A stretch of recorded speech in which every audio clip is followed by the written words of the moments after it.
Testing out this screen record thing, I saw this video of Brian Windhorst talking about his hotel reservations. So I wanted to break it down a little bit. Here we go. Most hotel reservations you can cancel. So there's no penalty for making a hotel reservation. So that's false because I think you can get a penalty for canceling a hotel reservation, especially at some of these places that he'll be staying at. And number one, I want to get into a certain hotel. And what happens in the playoffs is, you never know, like when, people all of a sudden, like 5,000 people want to come into town for a game. All of a sudden, sometimes the hotels get sold out. Sometimes they quadruple their prices, but they don't pay attention. They don't seem to know that their basketball teams are good. And Right. No, that's not true because I've stayed at hotels in cities where there's good basketball teams, and it's super expensive. the finals schedule is out like in the fall.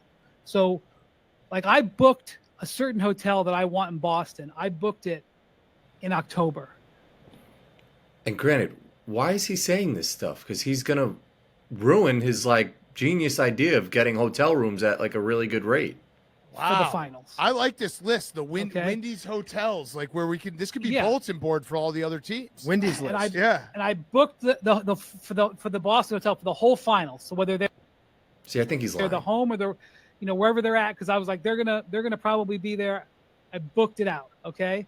Like probably And like, how do you book it out? Because they only play in that city for 2 nights, so it might be like a Monday, Wednesday. So is he booking the whole week?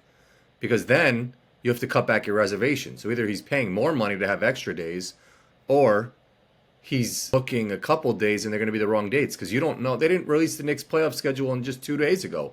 They're playing to Detroit on like Tuesday and Thursday or something like that. December, January, Oklahoma City. Booked. Book that out. Book that sucker. Did they call you? Yeah, now he's like saying sucker. Like I think he's just trying to impress these guys. Were they like, I think you made a mistake, sir. You booked a hotel in Oklahoma City. Sir, you booked Nine- a hotel in Oklahoma City for 2.5 weeks. Are you sure you meant to do this? We think that you may have made an error. So I had Boston and I had Oklahoma City. Then the Cavs, they started 15-0, but okay, some teams start hot. The Cavs went on this winning streak in January, and they went through this like stretch, and every time they played a team, the other team would come into the post game and be like, "Holy shit!" Like Giannis did it, Michael Malone did Let me guess. He started booking hotels in Cleveland. Let's see. it. JJ Redick was like, "Do you know what you got to do to like beat these guys?" Like there was like this stretch of like they went on like this one of their winning streaks, and like it was like uncanny. Every game, a coach would come in or a player would come in and be like, "This team is good." I was like, "All right." Cleveland on the list, booked, but by then I could. So he's basically just booking every good team in the East, or like any good basketball team. He's just booking a hotel in their city. It's not that genius of an idea. He just has a lot of reservations on his credit card now. Like if the Cavs won the East, they were probably going to have a really good record. So I think I only booked home games. But you know what? No, I probably did book it all out. So I booked out Cleveland.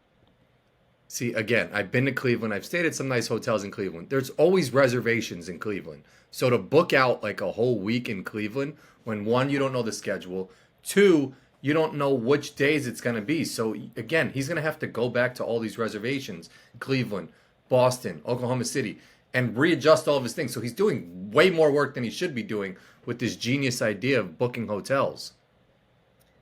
So how many more have I booked? Yes. That's now we're at the nitty gritty. How many Yes. more have I booked? All right. I have Los Angeles booked. Mm-hmm. But did I book for Inglewood where the Clippers play, or did I book for downtown? That's the question. That's a bit. Wouldn't you like to know? Fingers up.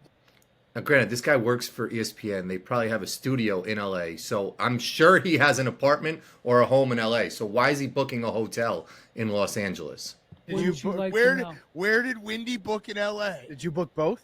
Did you book in the middle of both? I booked downtown because our studio's here. I mean, that's a cop-out answer. I just wanted to mess around. So I booked LA because there's a world where I could see the Clippers or the Lakers doing it. I favor the Clippers to do it more than the Lakers, but the Lakers draw of. And if the Lakers and Clippers are playing the same week as Oklahoma City or another Western team where he's going to book a hotel, Denver, he's got to cancel all of these or like readjust his schedule to make it work with the days. This is super confusing unless he's got an assistant doing this for him. Of all the draws you could have, the Lakers draw is probably kind of favorable because not that I'm looking down on the Wolves. In fact, the Wolves are staying at the same hotel I'm at now. I just saw them all on my way over here. When did he book that? Like 2 years ago? And so I'm not saying anything bad about them because if, I'm sure they're listeners and I'm going to see them, at the Starbucks and there may be words. I'm not looking for that. I'm not looking for that heat. Yeah. So, no, I booked in downtown LA and I booked Denver, before Michael Malone got fired. I should have reevaluated that. Yeah. Because So he's basically just booking every good team, in the West, every good team in the East, and has a reservation at every single hotel in every single city. So one, he's giving away his genius idea, and two, he's just got like a ton of reservation holds on his credit card that is probably not true. And then two, he's got to go back and clear it. And then three, ESPN probably books his hotel anyway. So I don't think he's booking these himself. They probably have a travel company that's booking this for him. So this whole segment's a lie. I just have so much respect, for Jokic. So that's my list. Is it an exhaustive list? I did not book out San Francisco. I'm not there yet because they're just so small, the Warriors. Yep.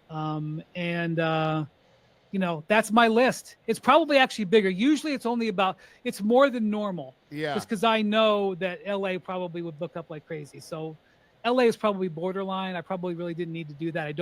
So he's booked all these places. He's booked Cleveland. He's booked Oklahoma City. He's booked Minnesota.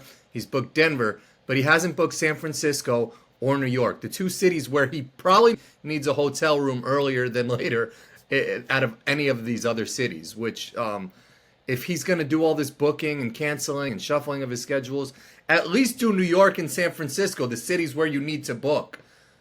This whole thing was confusing. I think he's lying. He's given out his plot for his genius idea because now the hotels are going to see this and kind of either up their prices for him specifically or two, start to realize, hey, maybe he's right and we need to charge a little bit more when these teams are doing well in the playoffs. So you didn't book in the cities you need to, but I'm glad you got a good hotel in Cleveland and Oklahoma City.